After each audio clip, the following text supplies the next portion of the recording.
about all things Gen AI and data engineering. Big round of applause for it.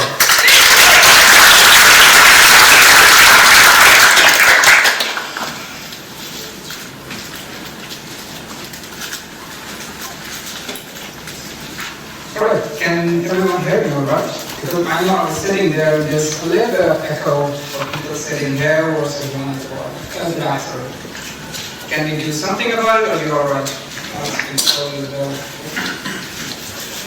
Okay, so I definitely am not going to tell you how you're going to lose your job, so don't worry about that. So, this is a topic that I've been speaking about for some time with different interfaces. When it comes to data engineering, it's a new one. That's something I've been thinking a lot about, and I spoke about in the past week, September, October, around data analysis and how self-serve analytics can benefit from GenAI. So the general sense that you get is what exactly is going to happen when it comes to GenAI and its involvement in data engineering. And for the sake of clickbaiting and maybe getting more people there, I add a declaration person. Yeah. About me, I'm Gaurav, as confused. I currently work as qualified as an engineering manager. So contrary to what I'm going to talk about, it's very different to what I do there. Right? So I work at a software engineering team that focuses on maintaining the entire backend platform for Spotify. So imagine all the microservices that are built on top of that chassis, if you can say, for cloud, is what I work on. In addition, I work at a company called Generative. That's I'm the founder of that company, and I provide data analytics, engineering, and architecture support and consulting to small and medium startups or scale-ups who are trying to understand what exactly to do today. Some things about my background. I worked at Meta as an analytics manager, focusing on engineering and data science. So finding ways in which you can proactively find 100 million content on marketplace that you have never seen. If someone is selling a fake Gucci bag for $5, that will never show up, and there's a reason why it will not show up. And that's the kind of work that my team is working on. Some more background, I've lived and worked in Germany and Singapore, Malaysia for some time, and I've studied in Singapore in the field of information systems, which at that time wasn't called data science. So I missed out on that opportunity to become a data scientist, which I'm not anymore. Another thing, I've been told that I have about 20 minutes and I have about 20 slides. So I'm going to try and see if I can stay with that, but I'll take some time on some things, so I'll try to skip along. So, what's happening with AI these days? I mean, I feel like it's not a new thing. Everyone is talking about AI, everyone is talking about introducing AI into things that really believe. I mean, in the past year, I've seen a company that does pet food and has its own AI in it. So I was thinking of that. I'm really excited to see what that would look like, but I've seen that happen. So I've seen its implications or implementations in things like human resources, legal, which makes a lot of sense right away, and technology, and so on and so forth. And in various fields, right? Like people have been doing this with software engineering, with sales, with marketing, and so on and so forth. So I started thinking about what's happening in the field of AI generally and how this cycle is working. So when I think of it, generally around tech, what people are doing, AI gets added to almost everything in tech. So we just try like, how can we build and throw AI into to solve this problem? Surprisingly, it does well to some extent, where we start thinking like, okay, this can be scaled up a little bit more, and we start adding it to more of the things, right? So this is kind of a hyperloop sort of thing where we are adding more AI-based things and we start finding about RAGs, LLMs, fine-tuning them, so on and so forth. And we get into this kind of never-ending cycle, right? And the data is not left out of this, right? GenAI has entered the chat when it comes to data. There is a lot of talk around the time, around everywhere in the world when it comes to data analytics, data science. So as I mentioned, I did a presentation around 3 months back, 4 months back, around how GenAI can help self-serve analytics and how it's basically revolutionizing the way you would do analytics altogether. How it can cut down so much time to basically find insights that would take you hours, if not days. Right? Similarly, for data science, there are a lot of tools, a lot of products. One of them, for example, being Infer, not paid, just telling you about one tool called Infer that basically does a lot of supporting the data scientists to basically build up models at a scale that data scientists alone won't be able to build. So it's accelerating the way you're able to do hypothesis, the way you're able to do data analysis and data scientists, right? So the question was, how would that fit into the world of data engineering, right? So will GenAI replace data engineering? Because that's one of the things that we have been going around, like software engineering is going through this phase where AI can be used to build platforms, build code, and so on and so forth. So the natural question was, does GenAI replace that? Where do I stand on this? I think no, and possibly inching a bit towards maybe, and I'll explain my reason why. Okay? But if you ask a lot of people, some would really want to say, yes, it has revolutionized and basically changed and replaced data engineers. I have doubt that. That's where I stand. Right? And I'll give you my reasons. And if at the end of this session you have more questions than the answers that you found from me around GenAI, I would say I've done my job pretty well. So that's the thought process that I would say that you can do, because it's a field that's changing. A lot of people don't really know what's going to happen in the next 6 months as well. So keep that in mind. And if you think about GenAI and data engineering right now, if I think about what the data leaders or CEOs, head of data, chief data officers are thinking, there's a study that was done, I'm going to call this in conduct in 2023, and a lot of data leaders felt that 50% of the data leaders felt that they're being pressured and stressed by the senior leadership to somehow implement AI in the way that they work. I think that sounds similar, as at least some people understand that. It needs to be there. Now, how does it need to be there? That's a big question, but it needs to be there. And therefore, a lot of leaders are feeling the stress and pressure to understand how generative AI can be introduced.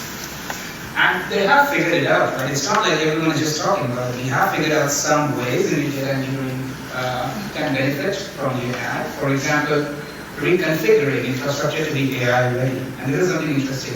Like, hold on to this thought about AI ready. We are reconfiguring how we can build a platform that can integrate with AI or can support AI to this extent that people can do more Gen AI basis analysis, right? We are trying to find tools as much as we can that want to have the most AI keyword in it, right? Like everyone wants to build a tool that has AI in it, and as I said, so finding, as a data leader, you're finding tools that can support AI, that has AI built in it to some extent, to all extent, you know, right? And if that wasn't enough, people are going down the rabbit hole of, well, rabbit hole sounds negative, but no, getting down the area about RAGs and LLMs, right?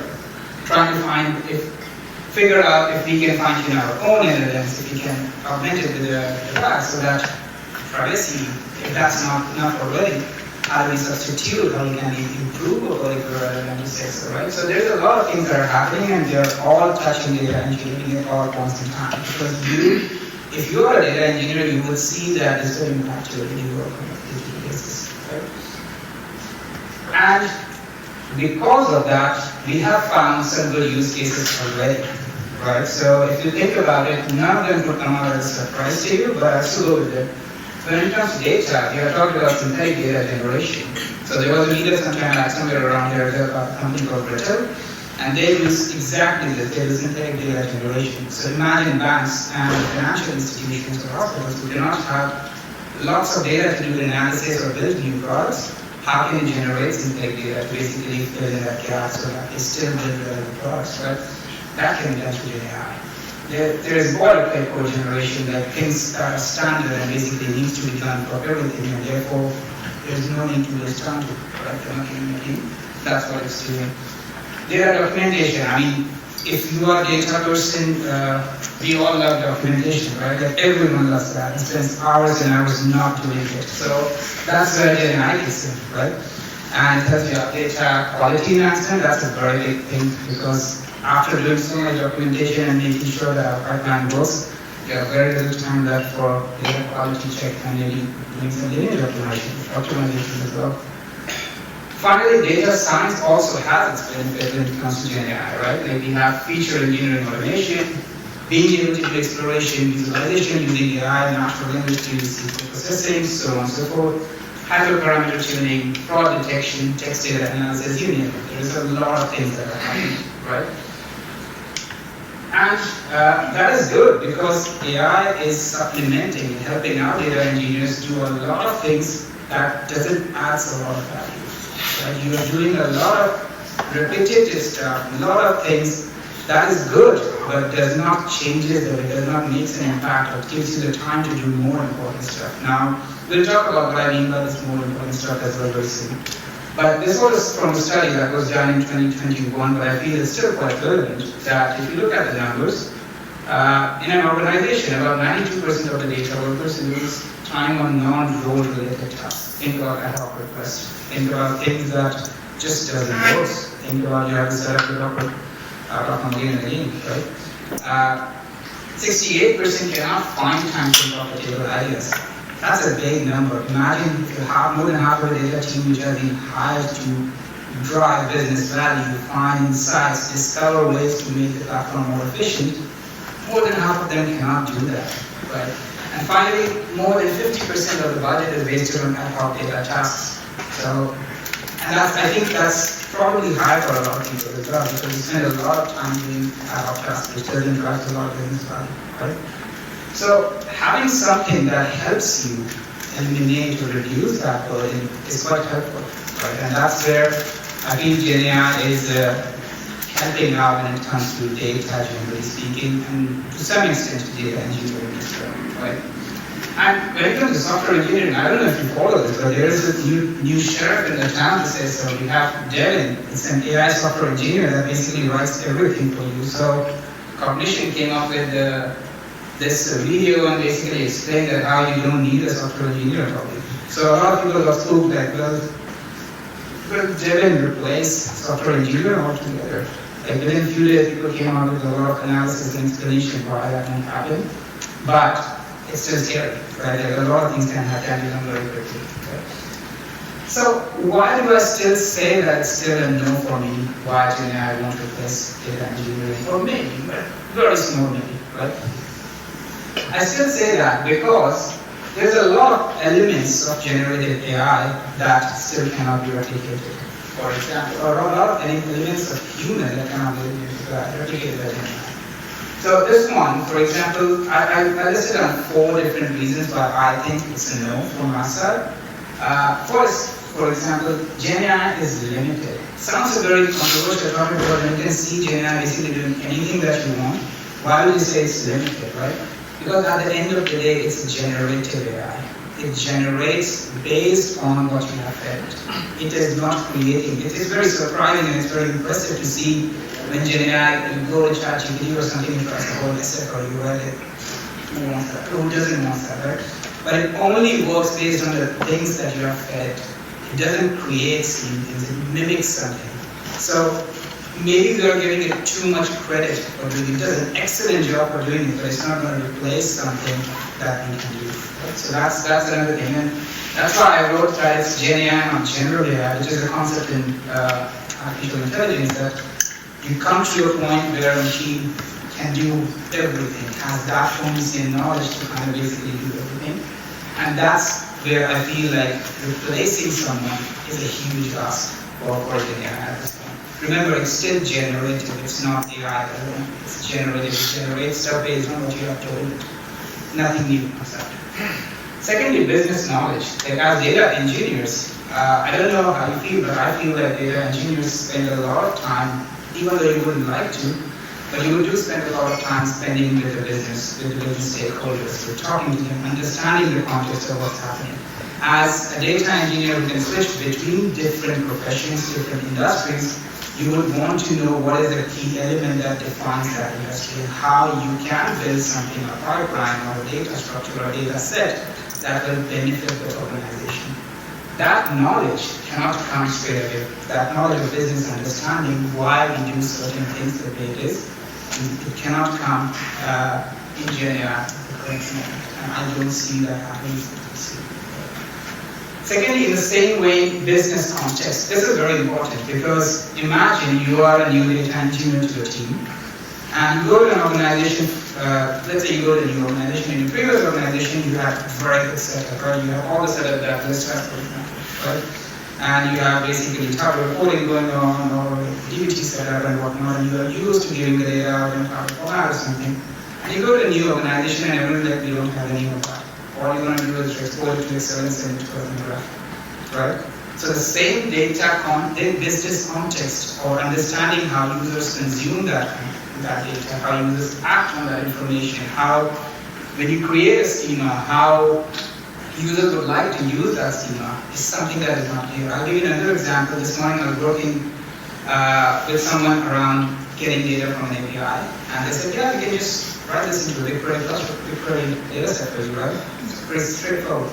Turns out that API returns 100 rows of nested JSON file, and each row is basically a JSON that you need to nest 5 times to basically get to one element. Yes, you can query it, but is it actionable? Does it have the right context? Probably not. And I don't know how many of you have tried nesting JSON files with AI, which ChatGPT is a nightmare. I've tried a lot already. So, GenAI can't interpret and answer the business context in different things that is rich, right? And finally, one thing that we all forget a lot of times is GenAI fundamentally still relies on us data engineers at technical space. Imagine you have to set up a GenAI infrastructure in your team. What's the first thing that's going to happen? You need to create a data set to be ready for AI to consume it in order to find the business context, in order to give responses that you think are magically created, right? Or you need to set up that infrastructure to be able to handle new computation, to be able to handle new models. Who's doing all of that in the background? Right? So it's like a loop, right? So the more setup that we will do as data engineers, the more reliance that AI has, GenAI models have on data engineers, right? So, and at the end of the day, if someone messes up in this loop, right, everything will be messed up. Like AI doesn't care, so GenAI wouldn't care based on what information is right or wrong. It's purely based on reading based on what you have given us. Hence, the idea of hallucinations also kicking in AI. Right? So these are the 4 reasons why I believe it's still a no from my side, right? But I still think that GenAI can do a lot for data engineering. There's a lot of things that we can use and we can do for data engineering. So an example that I can give. Very early on, if you're using Python or something, there are a concept of packages, right? Very early on, when the packages didn't exist, you used to write a function, build like type of function that will do something, and basically you will use that function now in your code. When packages came out, you basically wrap a list of those functions. I'm simplifying heavily, but you get the idea. A list of those functions into one package, and now you don't need to import or write your functions from the beginning. You can just simply import that package and your functions are ready, right? So you didn't see that. Now you don't even realize, oh, I just need to go online and get that package and that's good enough and sort it, right? But in the past that was not the case. And now I believe the basic function based on this importing package and a lot of different code that you use, which are basic waterproof code, as I say, will get solved because of the way that AI has kicked in and generative AI has kicked in, right? So, what I think AI can help you with is it will play a system intelligence and artificial intelligence game, right? It will assist you in doing things as opposed to being the magic that you think it will be, being there, for example, right? So, for example, it will assist you with data integration. There's nothing fun about that. Like, I don't know if you know this, but connecting to any Facebook ads or something 300 times is not fun. Let's just be honest, right? That can be automated. That can be assisted. That can heavily improve the quality of work that you do, right? Heavily improve. And I told about that so that these can do more interesting stuff. I added that in double code because I said earlier on that we'll get back to it. So AI can help you to automate QA and testing. Another thing that we all love to do, right? So it's basically one of the things that AI can help you with. AI can help you perform basic ETL processes. Imagine the amount of times you have to build these kind of things, right? So in all these examples, it's helping you. AI or Gen AI based setups are helping you. They're assisting you in doing this stuff. They are not replacing you. So go back to the example. Python packages are assisting you. They are not replacing the work that you do on them. Imagine the amount of time that you have to spend in those packages didn't exist. Right now, we just import pandas and at the end of the day, all data has to be solved, right? but that didn't used to exist in the web. Right? So that's how I see the evolution and the way that things will evolve as we go when it comes to working as a data engineer with GenAI industry.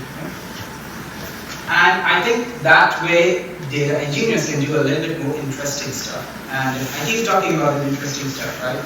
And I suspect someone will ask, what is this interesting stuff that you talk about, right? But frankly, I don't know. That's it. I don't know. Right? You don't see that in the talk. Right? If I knew, I would be here giving you, I would be selling like an ebook or something, right? That's straightforward. I mean, but I don't know, but I can suggest where it's going, right? Because as I said, at the end of this conversation, if you have more questions than answers, that's a good place to be in. Okay? What I think, and I mentioned this a little bit already, what can you do to do more interesting stuff? You can automate routine tasks better. I think we always want to do that, but maybe it's a bit more faster now. Right? You can get closer to the business. I said that as data engineers, as much we probably do not like, getting closer to the business has the most impact in understanding how you can utilize your skills to make an impact to the business that you're working with, right? Or find a new thing that you can work with, right? Measure and communicate your team's ROI, because now you're not spending a lot of time writing the same thing over and over again. You have more time to do things that can have more impact, and therefore you can communicate and explain to your stakeholders or explain to yourself or your team what is the impact that you're delivering. Finally, prioritizing data quality. Once again, always looked out. Like, even though as much we like to say that we want to spend so much time on DBT data quality tests and whatnot, no, that doesn't happen generally, right? So you can spend more time in getting data quality done, and that's more important than learning how to build a pipeline. Because at the end of the day, the result of that is what you're more interested about. Of course, the journey is important here. It's not that you're just gonna focus on getting the most like a solution that works and not focus on cost, not focus on optimization, efficiency. That's very important. But you're more interested, as a business, you're more interested in the results and the value that it will drive. So it's very important to prioritize data quality, and that's something that you can do, and that's a very interesting step. There are quite a few people who are, quite a few businesses and teams and startups who are focusing on that, just that. So there must be something that can be looked at. And finally, at the bottom line, so summing all of what I've said and where I come from, I still think it's a no. And I hope I made clear why I think it's a no, but the reason why I think maybe is there is a potential for you to do more interesting stuff than what we define what a data engineer is. We have the potential to change the way we define what a data engineer is. Right? And that's where GenAI can help you. It probably might not replace you. It probably will never replace you, but it probably help you do things that you never had time to do, right? And never were able to do. And therefore, as a bottom line, we all data engineers only stand to benefit from generative AI. There is nothing that is so going against the clickbait line that I said will it replace it. I don't think so it will replace it. We only benefit from it, right? And why? So summing up all that I've said, there is increased efficiency, reduced manual work, reduced monotonous work, and there's a difference between manual and monotonous, right? Always remember, you can do manual work, but it might still be interesting, but a lot of monotonous work is never interesting. More chances to drive business value, and that's the crux of it. Why do you think we are all here together? Finding growth where we can drive more business value, right? So the more growth that the business does, the more growth that you do is more helpful for the business, right? Increased focus on code and data quality, and of course better ROI for your business. Right? So that's why I think GenAI will not be able to replace you, or as a data engineer, so you can all relax, you can all calm down, no one is going to pick you up on that one. But it's a very important place where we are, where we don't know how, but we know that it will assist you. GenAI can be used to assist you in your day-to-day work, in the way you are working, and the way you will work in the future. And therefore, what I will summarize once again with a different phrase, no, until we find which can do that. And that's a bigger concept that some people are saying will be there in a few years. Maybe then I'll do another talk and we'll see how that goes. Yep, thank you very much.